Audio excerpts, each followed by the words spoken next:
Yeah. All right. Well, it's Lindsay talking about animal welfare and silvopasture. Yeah, thanks very much. And thanks for the invitation. A little bit of background about me. I started as a 17-year-old milking cows, and if it had been the world that I wanted to live in, I'd still be doing that now. But bit of a shift, and I find still trying to work closely with animals, but trying to understand them and systems that help them live good lives. So today I'm going to be focusing on the tree element of good welfare for animals. But before I start talking about the animals, I just wanted to talk about the climate just a little bit. There's no doubt we're in climate change now. I've just come through our 10th consecutive year of temperatures of 1 degree or higher above pre-industrial period. So we're in the middle of this now, and it's only going to get harder. The Met Office are predicting already that we're 30 times more likely to get a summer like 2018. By 2050, they're predicting one of those summers every second year. At the same time, we're also more likely to get rainfall heavier and more prolonged during the winter period. And I put up these other Met Office images here because I want to make it clear that climate change is not weather, although they're part and parcel of the same thing. So these images here on the right-hand side show winter and spring last year, but looking at the changes in the temperature, the amount of sunshine hours, and the amount of rainfall that we got in those two seasons. So the Met Office take the average of over 20 years and compare a year to that 20-year average. And we can see that in terms of temperature, apart from the top of Scotland, everything is warmer to the 20-year average, going up to 1.5 degrees and very small pockets of 2 degrees warmer. So these two pockets here. Similar scenario in the spring. Everything is warmer than that 20-year average for spring temperatures. But at the same time, we've had a lot fewer hours of sunshine in both of those seasons. And on top of that, a lot more rain. And these things are making the winter and spring feel colder, even though those ambient temperatures are rising, the effective temperature feels lower. Add to that, we're getting stronger periods of wind as well. So those storm periods, particularly in January and February, adding to those reduced effective temperatures. So I'm going to talk about the benefits to livestock. Some of those benefits can be indirect benefits, some will be direct benefits. And we've already heard conversations about, oh, wrong one. Back. Conversations about grass under trees in the hot summer. So this was 2018 in Wiltshire. The narrative behind this, that this is an apple tree in a garden, but all of the pasture, the farm behind, no grass growing, and the farmer behind here had to sell his cattle because of that dry weather. Conversely, in the wintertime, we've got that warm air being captured under the canopy. So you saw some photographs from this farm earlier from Holly. This is again in Pitlochry. So it's capturing that warm air, and so the ground temperatures can be up to 6 degrees warmer, encouraging that early grass growth, but also offering outwintered animals a warmer, more comfortable place to lie down. So this is an image from Jim and Loughball. So talking about that water control, extending the grazing seasons, so keeping the animals outdoors. And because we can't now get away from carbon, this is a slide that I've borrowed from Carmen at Northwick, looking at the different uses of land in our farming systems, and it looks as if silvopasture offers the best benefits in terms of carbon sequestration. Somebody earlier talked about worms and comparing numbers of worms between silvopasture and open pasture. Elm Farm did a small piece of research on this quite a long time ago, but comparing worms between woodland, silvopasture and open pasture, not in terms of numbers, but in terms of nutritional quality for poultry systems. Don't understand the results, but the worms from the silvopastoral systems had higher levels of methionine and lysine in them. Don't understand it, but that was the outcome. So when I talk about welfare, farm animal welfare, I'm talking about three distinct elements. So the physiological health, something that we've looked at and been interested and researched for a long time because of its direct impact on productivity. This is really where our focus has been at historically. But these are sentient animals, so of course they have an emotional component. We also better understand the relationship between emotional health and physiological health. So ignoring these more difficult to measure components really leads us to have a lesser understanding of the animals that we're farming with. And of course, they are born to be the animal that they are. So understanding what is their natural or normal behaviour and enabling them to express these behaviours in the environments that we provide for them. So if we start focusing on emotional welfare to start with, well, we know that silvopastoral systems offer the animals emotional benefits. Their social systems are more cohesive, they stay closer together, and they show less aggressive behaviour when in amongst the trees. An example of this is cattle, where if you take their whole social relationships, the negative component amongst trees is consists of around 20%, where that goes up to 60% on open pasture. If we think about positive social interactions, in cattle at least, this is predominantly licking behaviour. And we know that the animal that is being licked, their heart rate reduces. So it has a comforting effect on them. And this also has a knock-on benefit for the human-animal relationship. So animals are less fearful of humans, and that can reduce any risk of injury, both to the animal and to the human within that system. So moving on to body care. Animals spend time on this every single day. It's an important component of their behavioural patterns. If we think of skin, healthy skin as a frontline defence against disease, it makes a lot of sense why they put time into keeping their skin and their coat healthy. By rubbing, they can reduce external parasite issues, and there's research that's been done on this demonstrating that tick populations are lower on animals that have access to rubbing posts. They're removing dead skin, dead hair, dust. All of these things help the coat and the skin to function and help them to better maintain their thermal regulation properties.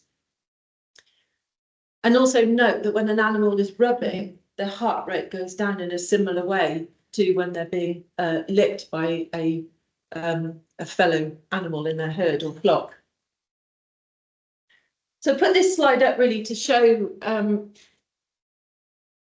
this is as much about energy and cost to the animal. So these biological systems, you can kind of make a cost benefit analysis of these things. If we think of temperature regulation, we have a comfort zone where everything is functioning smoothly and where the heat that is regulating the core temperature is a byproduct from metabolic processes. In energy terms, it's a very neat, low-cost system. So they have this thermal comfort zone, and there are critical temperatures above and below. So you have your lower critical temperature and your upper critical temperature, beyond which the animal is having to employ more energy costly processes to try to maintain that internal system. So there's a little buffer zone. Before you get to the LCT and the UCT, this little buffer zone where the animals are starting to be aware that they're going to have to make some changes. And this is where they make behavioural changes. So these are least costly. go find shade, go find shelter, and restore that thermal comfort.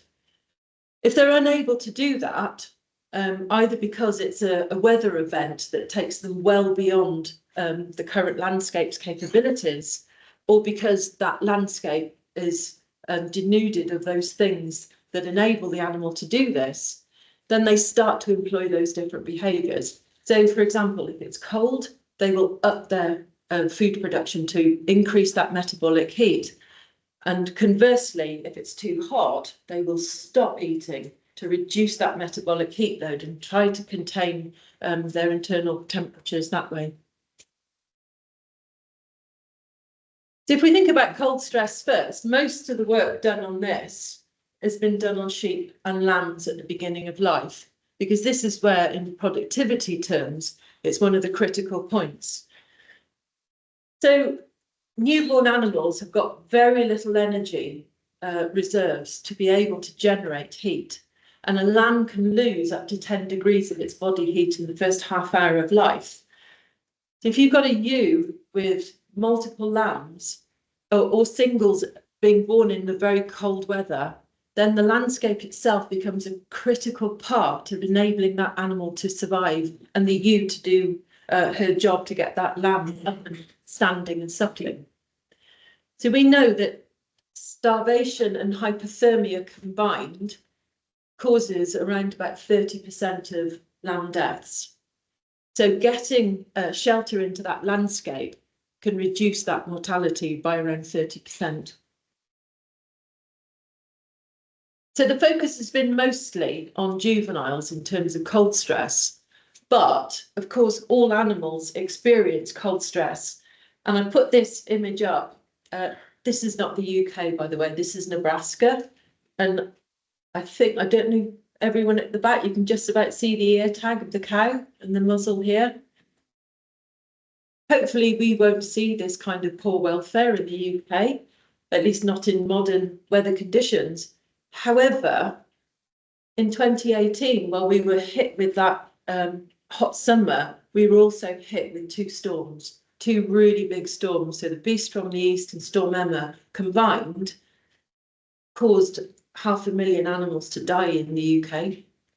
So we're not free of these cold weather stress. And I should say that the adaptation for temperature, animals can adapt, but they find it easier to adapt to longer changes. So these short, sharp storm bursts, they have minimal adaptations for, other than finding an appropriate environment.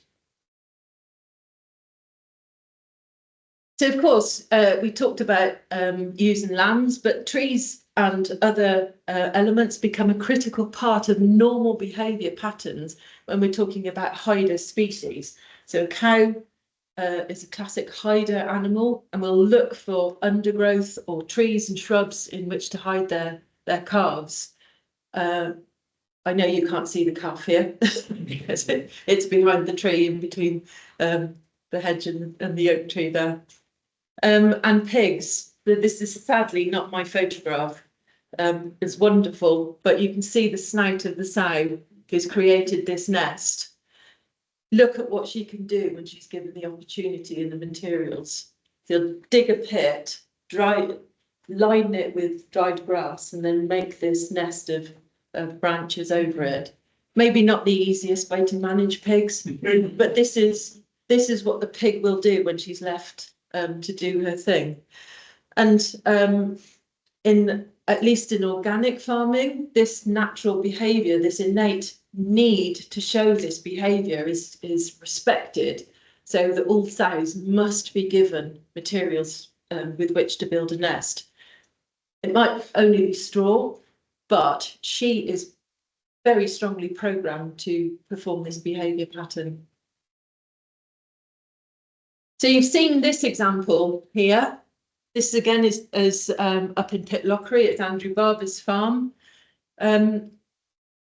I'm not promoting commercial woodlands, but I think we all need to recognise that we need wood in many ways, and there are many farmers growing these types of woodlands. So these are two small farmers, both have commercial plots on their farm. This is in Wales, and Daff sent me this photograph showing just how he uses this to help his cattle. So when he's got big storms coming through, he's put stiles into the fencing, he opens the stiles, and then he uses this as a green barn or a living barn in stormy weather.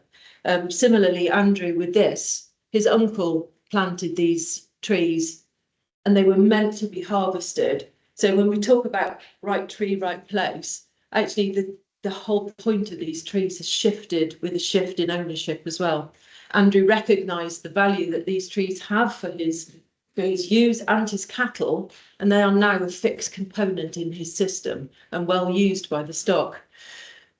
And although the dominant role that these trees have in this lower landscape are to produce shelter for the lambs and early spring grass growth for the ewes, he's also popped in a few trees for the local craft market. So he's harvesting some of the species, particularly the birch in there. And it's worth reiterating that he's been able to shift his whole lamb production to a more commercial lamb without putting more inputs into that system. So if we move on to heat stress now, we should be under no illusions that shade is going to be the single most critical thing for livestock moving into the future on a global level. Much of the research here has been done on dairy cattle because, again, that's where the productivity outcomes are most pressed. So you have these responses. If the animal, if the heat stress is high and the animal can't find relief in the system, you start to see these changes in the animal. So the respiratory rate goes up. It's trying to get an exchange of air and cooling the body. Stress hormones start to go up when they're not able to move away from that heat stress.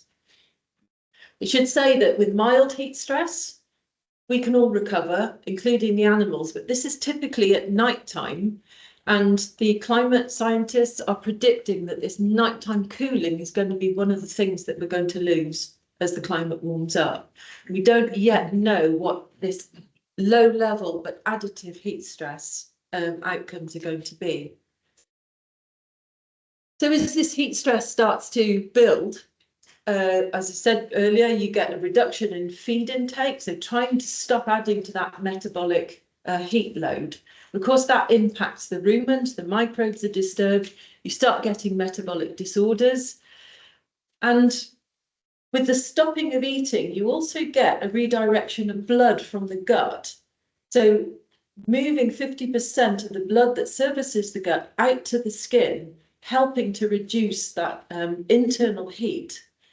But in doing so, this permeable system becomes impermeable. So toxins that are in the digestive tract quite naturally are now going out into the blood system. And this starts to trigger an inflammation cascade. So you get inflammatory diseases also on the rise. And some research done in Italy has shown that cows, dairy cows without access to shade, get more mastitis than those with access to shade. So the digestive tract is closed down with all these negative outcomes. And the other system that's been closed down is the reproductive tract. There's no point in servicing the next generation when this generation is under now more critical conditions. So estrus expression is negatively impacted. If the animal is pregnant, then embryo growth is negatively impacted, as is fetal development. And again, most of the research here has been done on dairy animals. So I've written specifically calf size. So these animals, these calves being born to heat-stressed dams are smaller. And then the cow, once she's given birth, then her milk and her colostrum is both negatively affected in terms of amount and quality, particularly with protein quality being reduced. That's not the end of the story, sadly. So all of these negative impacts that are happening with the calf, so it's coming out as a smaller animal, but crucially also its organs are of a smaller size, and that includes its immunity organs, such as the thalamus and the spleen. So negatively impacting its future immunity. And then we all know with animals that we've got this window where the mother can transfer passive immunity to its offspring. This is really related to the gut, which is more open. So these bigger immunoglobulins can pass through and directly into the bloodstream and thereby transfer this passive immunity. The closing of the gut is related to the natural death of those cells, and then they're being replaced by normal gut cells. What they're finding in heat-stressed animals is that the death of these early gut cells are already happening before the animal is born. So that window to transfer passive immunity is smaller as well. So it's really no surprise that you've got higher mortality rates and higher cull rates among these animals. When you start to add up all of these negative impacts of heat stress, in the US, they calculated this in terms of monetary losses. We're talking in the order of $1 billion every single year, which are directly attributable to heat stress in dairy animals, and a further $400 million every year for beef cattle. This isn't small amounts of money, and sadly, all of this you can really say is based on poor welfare. So this is the animal suffering in these systems. On a brighter note, if we put trees into the landscape, then we can start to build in the things that the animal is seeking to do, so they can show them more natural behaviour patterns. They can seek that shade. And we know that in a well-designed silvopastoral system, we can reduce solar radiation by up to 58%. We're capturing that evapotranspirative water, that moisture, which is not only benefiting the grass systems, but it's also keeping the air cooler. So the animals are being cooled twice from the same product. So it's worth noting that some farms use artificial shade. If you give the animals a choice, they prefer the natural shade. You get these other benefits, as I say, from that moisture being captured. So they're showing the better natural behaviour patterns, and that includes feeding.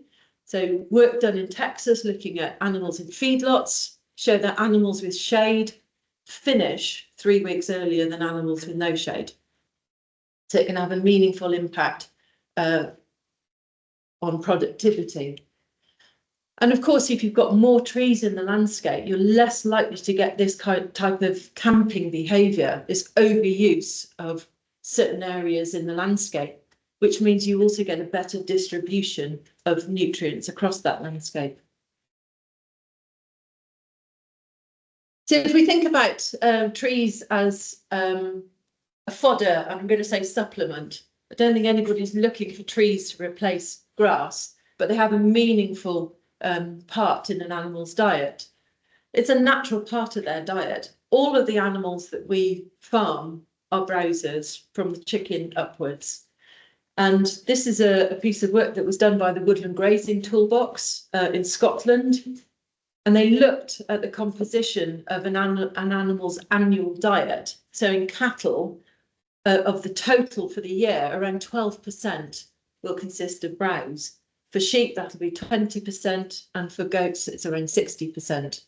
But this can change quite dramatically in different scenarios. So, for example, if we have a very dry summer like 2018 and there's very little grass, then they'll transfer more of their feeding behaviour to browse. Or it might be springtime when there are lots of tasty young shoots. So it can increase quite dramatically. So for cattle, that would go up to 55%. And for goats, that goes up to around 93%. And I've deliberately put these two images to accompany this, because these are two animals working very hard to get access to browse. And I think anybody who's seen cattle go into a field will know that the first thing they do is check out the browsing opportunities before they look at the grazing opportunities. So this is a piece of work that was done in 1917. this is real tree fodder from Scandinavia. And I like to use this slide, not just because it's actual tree fodder, but because the rule of thumb still holds true, that tree fodder compares well to grasses grown in that same landscape.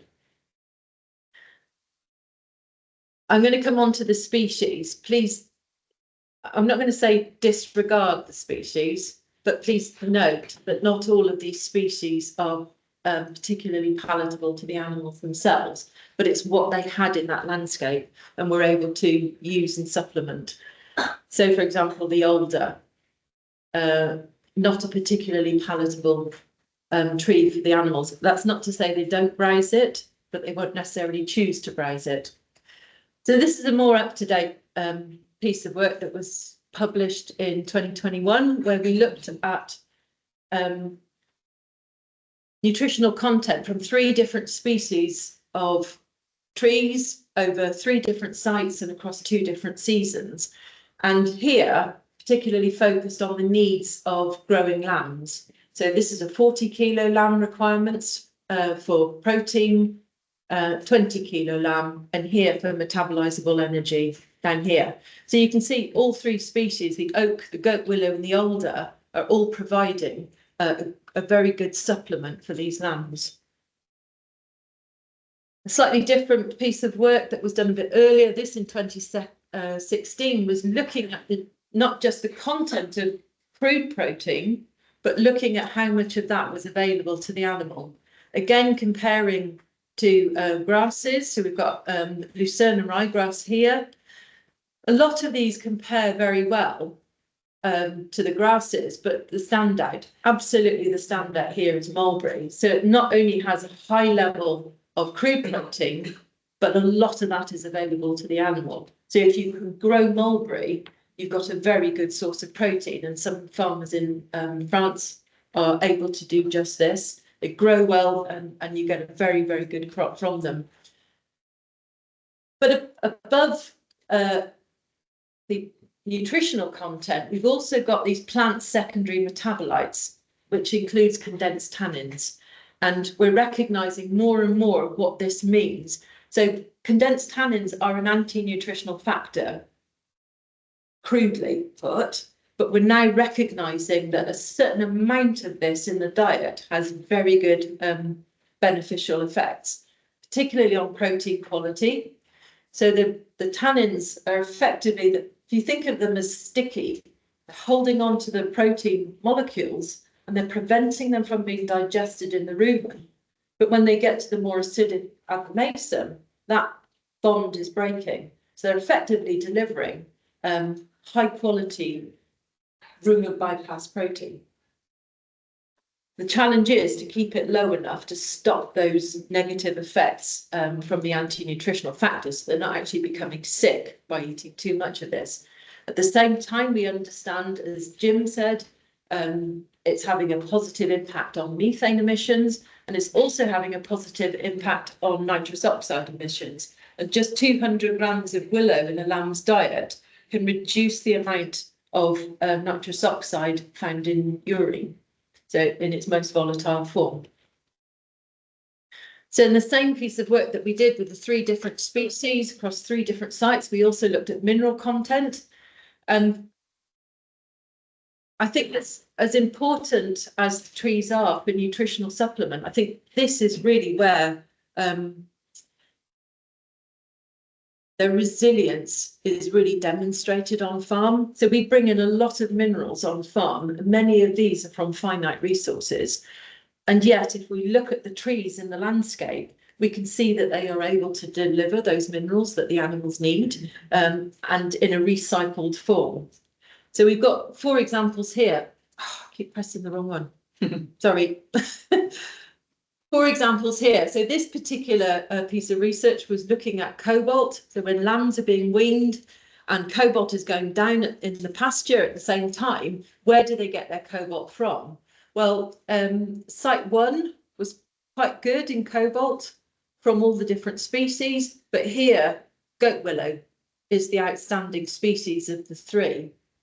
Selenium Again, one of the limiting minerals on farm. Again, site one, oak, willow and alder from the same site, all relatively high. Iodine was quite interesting because it seemed to go up towards the end of the season, slightly different to other minerals. And again, zinc in the willow, but we know zinc is a bioaccumulator of willow. It's already used in bioremediation, cleaning up of the landscape. So it's one of the species that's used for that. So we tested a lot more minerals in this piece of research. And overall, we found that the species is the strongest influence for mineral content, and then followed by location. But there's much more to understand here, really much more.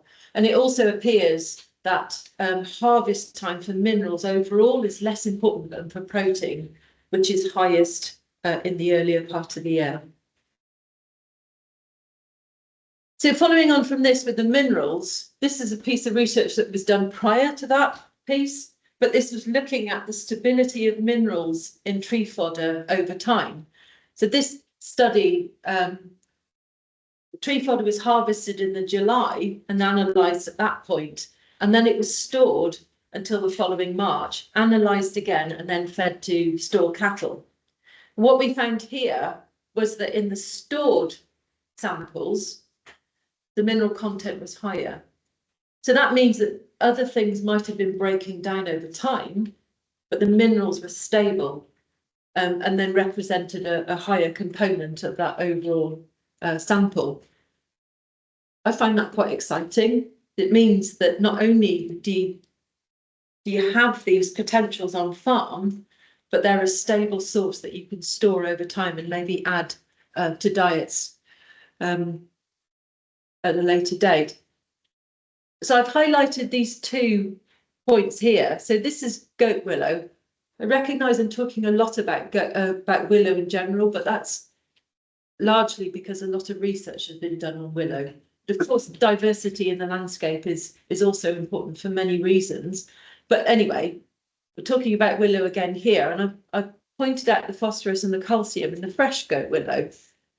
Nearly a 2-to-1 relationship, which is what we're looking for with these 2 minerals. And then have a look at this slide with this image here. So we've got a steer that's being managed on moorland, which is poor in phosphorus and calcium, and this animal is not being supplemented. So it's gone looking effectively for a source of these 2 minerals that it needs, and it's found it in the bones of a dead rabbit.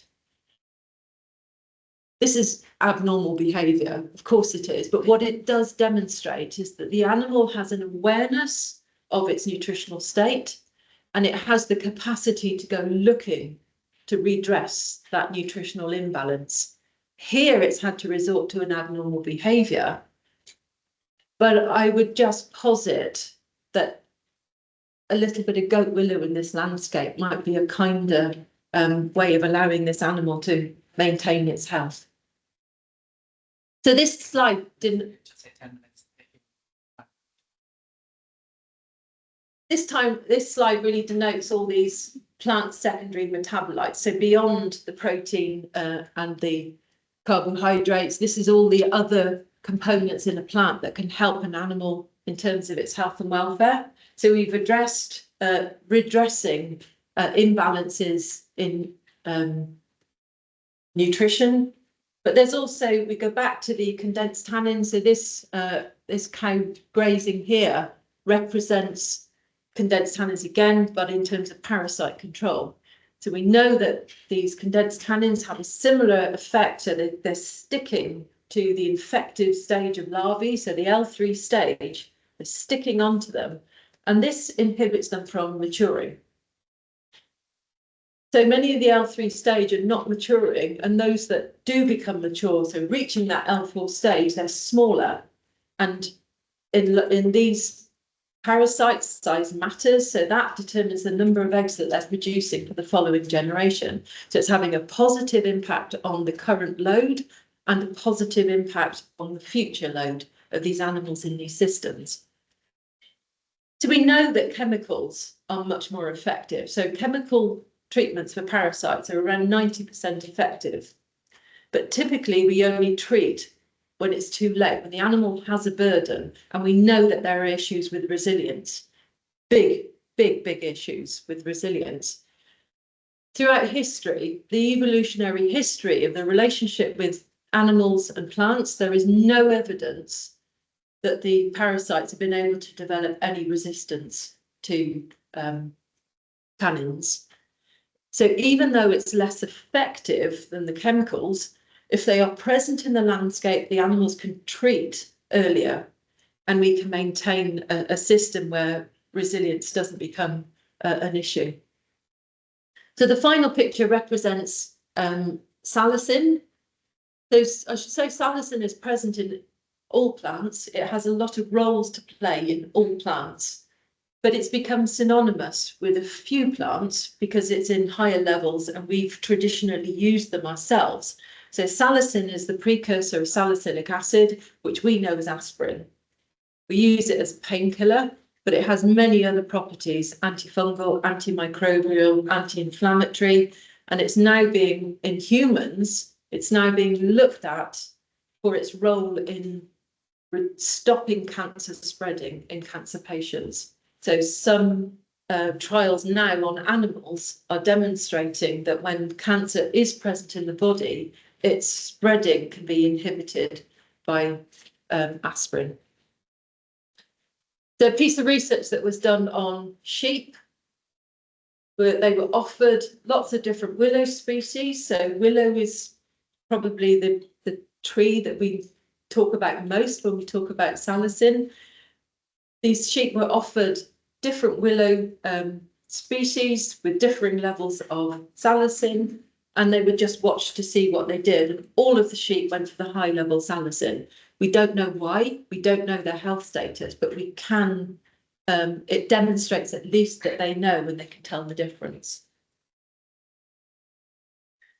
So if we want to put tree fodder into the animal's environment, how are we going to go about doing it? Well, the most simplest thing to do, of course, is to let them browse. So putting it into the environment that they live in, and then of course you get all the other benefits of the shade and the shelter determined by which designs are brought in. So knowing browse heights then becomes a critical thing. So for sheep, the browse height is 1.2 metres. For cattle, it's 2 metres. And for goats, it's non-existent. We talk about goats as vertical browsers. If they can climb it, they'll eat it. So they might want protection more there rather than better access. But I just want to draw your attention to this particular slide, image down here. This is a piece of short rotation coppice that we had at our farm in Berkshire. And some weaned lambs were allowed to go out and graze this pasture straight after the work that was done on the biofuel. And I should say this is predominantly willow, but there is alder in here. And with the new growth, all of the older leaves were also browsed, that very young older growth. But I went out, after the lambs had been in there, I went out with a measuring tape, and there's pretty much a line at 60 centimetres above which they did not browse. That's not to say they won't, and it's probably not realistic to try to keep all of the browse down at this height, but it's worth reminding ourselves that that is not a comfortable posture for an animal to feed at for a longer period of time. I don't really have time to talk about this, but I wanted to put the importance of learning from mum in here. So we're introducing these perhaps novel feedstuffs. If you're bringing in trees into a farm that's not had trees before, then understanding this learning from generation to generation, and to give the animals a little bit more time to learn, because it's a much slower and longer process. If you're not learning from mum, either from the taste of the milk, watching what mum does, doing what mum does, that's the quickest way to learn. And don't underestimate this. Some work done in America on sheep and cattle where calves and lambs were allowed to watch their mum feeding on a particular foodstuff, but not allowed to taste it. That learning persisted for 5 years in cattle and for 3 years in sheep. This is how they keep themselves safe in a mixed landscape. This is how you know what to eat and be safe. So this third trial and error, which is what effectively is happening when we introduce a novel feedstuff, this is the longest, slowest process. So just, yeah, relationships matter in this scenario, let's say. So apart from feeding fresh as browse, so direct contact, we've got other options which include this. This is Berkshire, this is cut and drop fresh. So this is not directly for the animals. This is a farm that has a wood burner and they service their own home with their own wood. So they cut the branches strategically, they get the animals to clean off the branches, and then they take the branches for storing. But this kind of system is used very well, for example, in New Zealand, where they've planted willow and poplar for soil erosion purposes. And they've realised that they've got a ready-made food source for the dry season. And they're now practicing this on a much grander scale, feeding their animals. You've got cut and carry fresh. So this is typically for animals that are kept closer to home, typically smaller groups of animals. Doesn't particularly work for larger numbers. And then we've got stored feed. So this is tree hay. This particular example is a dairy goat farmer in Belgium, and he makes tree hay every year. So he uses flatbed trailers, cuts it and covers it with a tarpaulin. But we've got farmers here doing something similar. And of course, this is maybe not on a flatbed trailer, but this is the traditional tree fodder system that we would have had in the UK. And our classic tree fodder trees would have been ash, elm, and then holly. So when you travel around the country and you see places called Hollins, holly, anything like that, it's typically referring to the old holly groves that would have been maintained mostly for sheep, but not exclusively. If you go up to Shropshire, you'll see on the Stiper Stones some holly trees that are now protected, have protected status, and the farmers there were also miners, and their cattle would have been browsing on those through the winter. Yeah. That's a bit of a whistle stop. Thanks.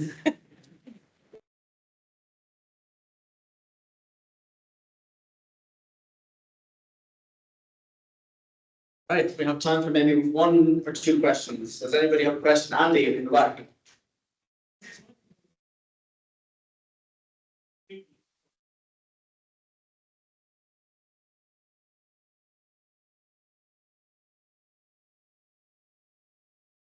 It's interesting to just discuss how you design a system which, when you go up in the morning and you're cold, like it is if you want to go out into the sunshine, and it's whether or not the silvopasture designs that we're coming up with actually build in open pasture alongside our trees to give them that right to choose.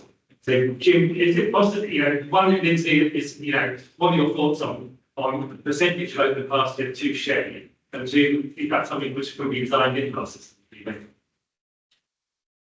Well, in terms of percentage, I mean, I really like your statement, the right to choose, because it gives the animal autonomy to look after their own welfare in their own landscape. So I like that idea very much. In percentages, I think it becomes a little bit more difficult if you're trying to fix it to a percentage, because it would be determined by your system, whether it's a mixed system, whether how many animals you've got, how many different species you've got. So I would be much more cautious about putting a fixed percentage on it, but absolutely consider it, and not just from the farmed animals point of view, but also from a biodiversity point of view. Because let's recognise that when we bring trees into a now denuded landscape, that landscape is adapted in different ways. So we've got to be very cautious that we're also managing existing landscapes, or at least enabling a transition of some kind. Yeah, we're going to have to go to the next one. Unfortunately, that's the only question we can take. Do you want to? 20 seconds. Question about design and agroforestry, with sort of options. Yes, I think the answer is yes, Andy. You know, we've got a system in CS tracks which will allow you to space from between 5 metres out to 45 metres, and it's your choice how you want to arrange that. So you can have a really porous 45 metre spacing at one end of the field, say at the south end of the field to get the sun, at the north end of the field, you know, you can go down to the 5 metre, and any combination, you know, between. So I think the answer is yes. The idea with the 45 metres is to make sure that we don't have just vast areas of open space within the same field, so we get some ecological services from those 2 panels. Thank you. Okay, thanks for that. And just to briefly mention that everybody's invited to the event today. We got less turnout, so if you want to make it to Elson Farm, you don't have a ticket, you can still come. And now we have Chris Wilmoth. He's going to talk about the Silvopasture business case. Hello, I don't know if the mic's working. No, it is. I switched it off just back on the market there. So yeah. There you go. Hello. Yes, I'm Chris Wilmoth, and I'm representing Dumnondor Agroforestry, which I'll talk about in a bit. And I'm going to present a sort of Silvopasture business case. It's Sorry there. Sorry, Chris. That's right. So some of the current challenges facing farming, and perhaps more particularly grazing and dairy. So narrowing margins, labour shortages, little time to look at new opportunities like this, increasing slurry infrastructure costs, soil import difficulties due to certification and deforestation, increasing input costs, succession, and debt, and sort of making changes in relation to any of these sorts of challenges. So hopefully through my slides, we're going to address some opportunities that could address some of these challenges. So the direct benefits from agroforestry, so we've heard a lot about the different benefits, and this is kind of just highlighting some of the more quantified ones, although I think everyone's given a much more detail than perhaps I can. But milk yields have stagnated or dropped due to wet conditions over recent years, which was a finding of the King's Hay report. And it can also be affected by heat stress.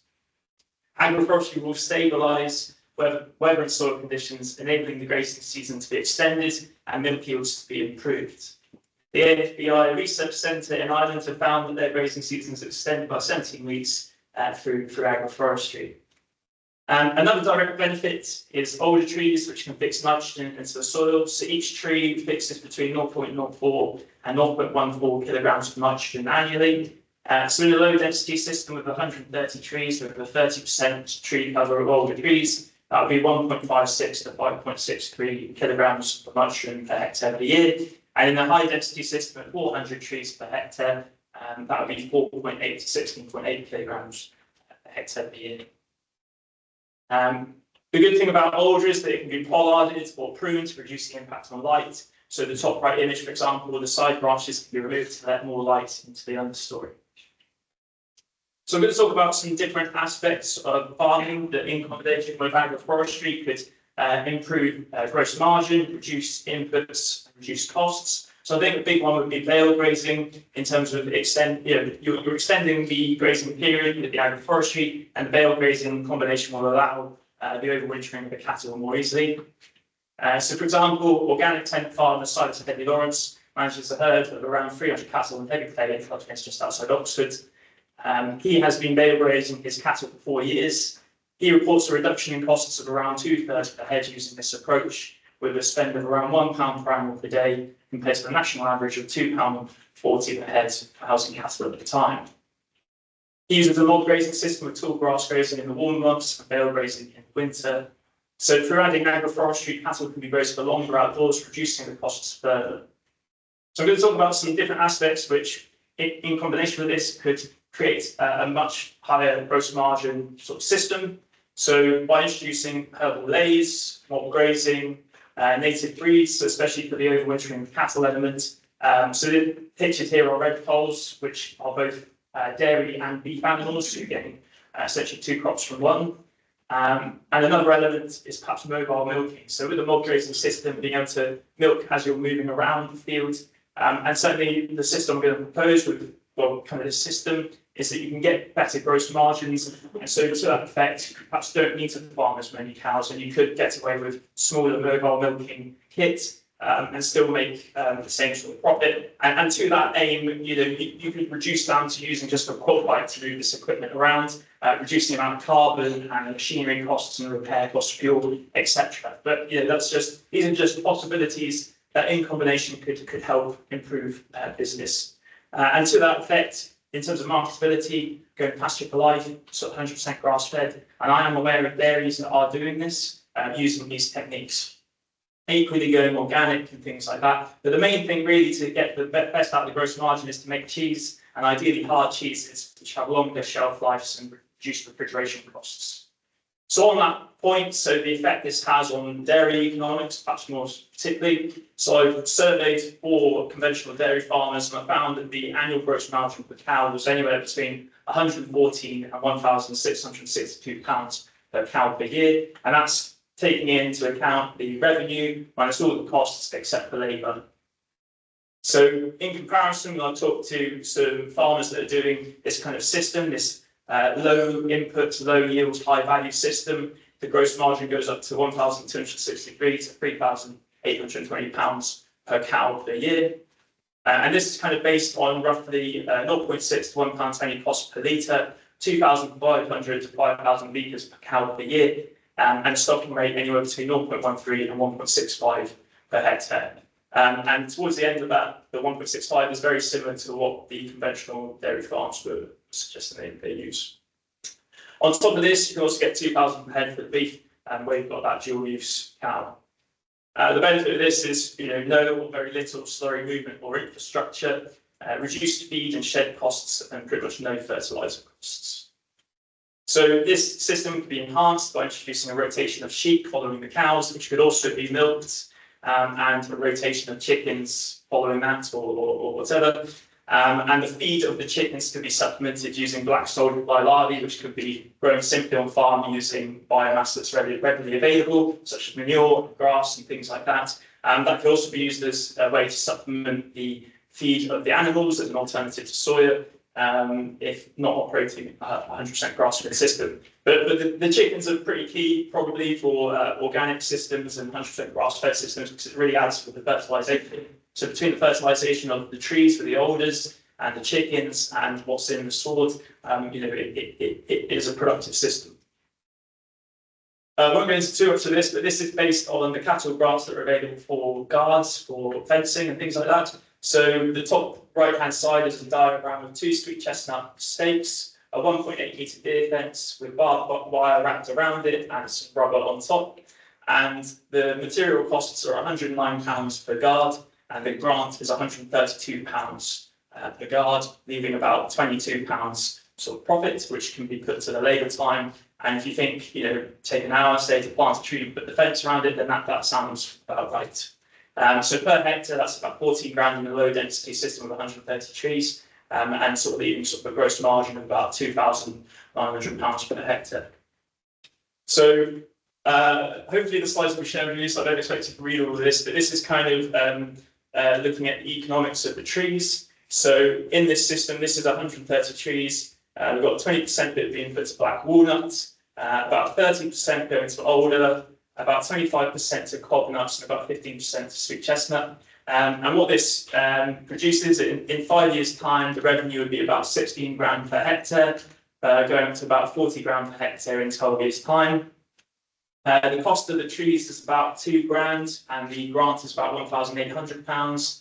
And then so the overall cost of that is about £269, but that can be taken out of that gross margin from your fencing grant. And so overall, you're still basically making profit, which is kind of going to the labour time of doing all of this. So it's just to show that the cattle grants, if they are all going ahead and things, can more than cover the costs of planting and fencing the trees and then some.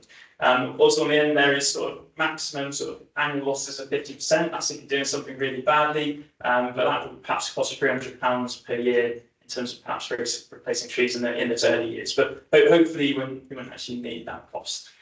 And then much the same, but high density, so 400 trees. This would probably be a bit reduced by the time you thin out the trees, but you could be getting up to £51,000 per hectare per year in 5 years' time, going up to £123,000 per hectare in 12 years' time. And again, profit with the grants. So recently there's been a CS capital grant cap in 4 different areas. Hopefully they can be stacked for trees, I'm not sure, but anyway, for a low density system of 130 trees, your minimum hectare per year would be 1.84 going to 5.77 hectares per year, and in a high density system from 0.6 to 1.87. So it just means transitioning over a period of time. If you want more than that, and doing it over a number of years, and hopefully that will be all right. So Dumnondor Agroforestry. So who we are a not-for-profit cooperative of agroecological land workers. We offer a turnkey land management service to landowners and farmers. We can take on parts, elements, or the whole of the land management, and we offer a succession service. So what that means is if you come to retirement, you can continue to live on your farm, we will pay you a rent, we'll manage the land for you, and you'll have some influence on how it's managed, and that's just a possibility. We integrate a mosaic of silvopasture, silver arable, silver market gardens, forest gardens, orchard meadows, coppice, and silver paludiculture across whole catchments.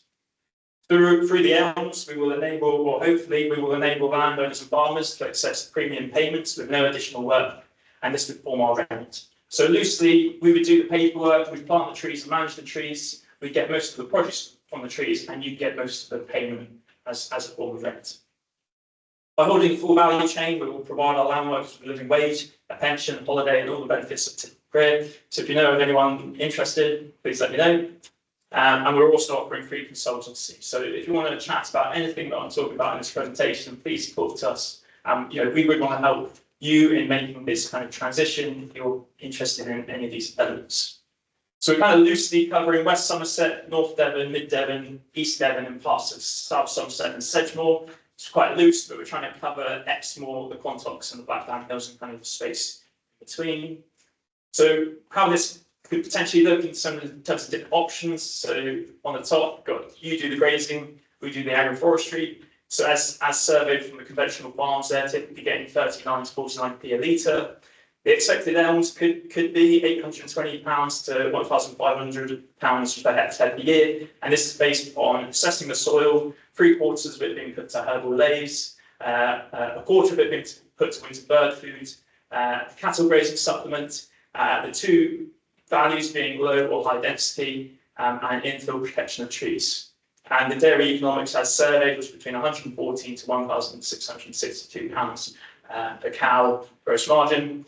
The option of you do it all, you do everything I've kind of talked about in this presentation, you could be getting £1.50 to £2.20 per litre, which is what the farms we've been talking to about getting. The expected elms could be on the higher end of things, hopefully, if it all goes through, is £2,433 to £2,897 per hectare per year. In a low density system, you could be getting 16 to 40k a year over the course of the 5 to 12 years, or in a high density of 51 to 123k. And the dairy economics, as stated, sort of £1,263 to £3,820 per cow per year gross margin, plus the £2,000 for the beef. The elms in this one is made up of assessing the soil, all of it being put to herbal lays, which may be unrealistic for a lot of people, quarter of it being put to winter bird food, half of it being put to haymaking for bathing, cattle grazing supplement, a native breed supplement, the lower high density agroforestry, infield protection of trees, and grassland for flood and droughts. And that last one could be introduced to swales and leaky dams and those kind of things in the features within the landscape. And there's kind of perhaps on the higher end of perhaps people's appetite. But yeah. And then the final option is sort of we, as Dumnondor Agroforestry, we do it all, the whole land management, and that could be in the case of a succession service. And we could be paying 15p per litre upon the sale of our cheese, and between £1,217 and £1,449 per hectare per year. Yeah. So current challenges: narrowing margins, labour shortages, little time, slower infrastructure costs, soil import difficulties, increasing input costs, succession, debt, and making changes. So hopefully I've identified some ways in which those areas can be addressed. And certainly through the cooperative that was setting up, we can perhaps help with the labour shortages in a little time. And through this low input, low yield, high value system, you could be addressing, narrowing margins and things like that. So I'll take some questions. I'm often doing that as a QR code. If you're interested in learning more and getting some consultancy around this kind of stuff, and you want to start a conversation, then please sign up that way. I'm always speak to me afterwards. Thank you very much.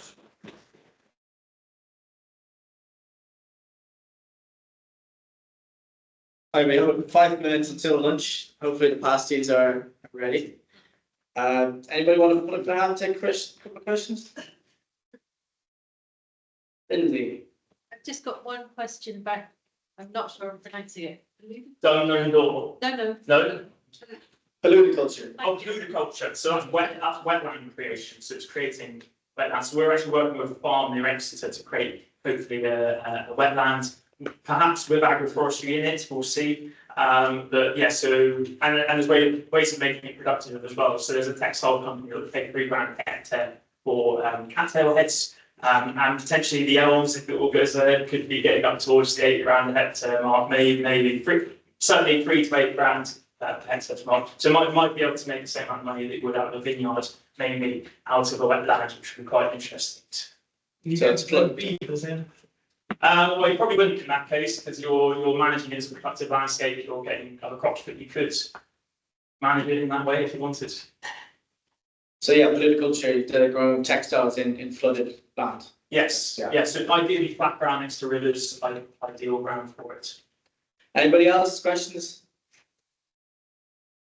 Any thoughts? Anybody want to add anything? No? Big needs to talk. Business deals going over here. Okay, I think we're good to get past it then. Okay, well, thanks very much for everybody's attention.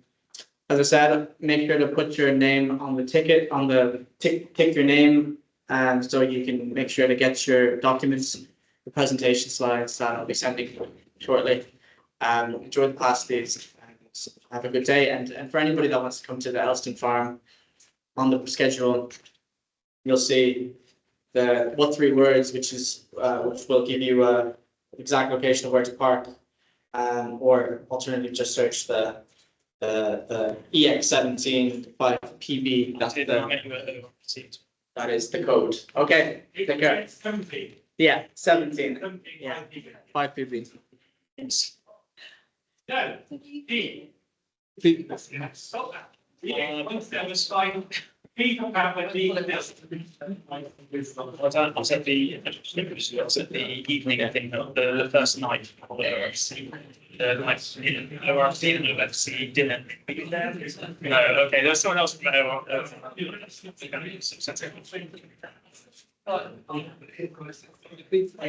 Thank you.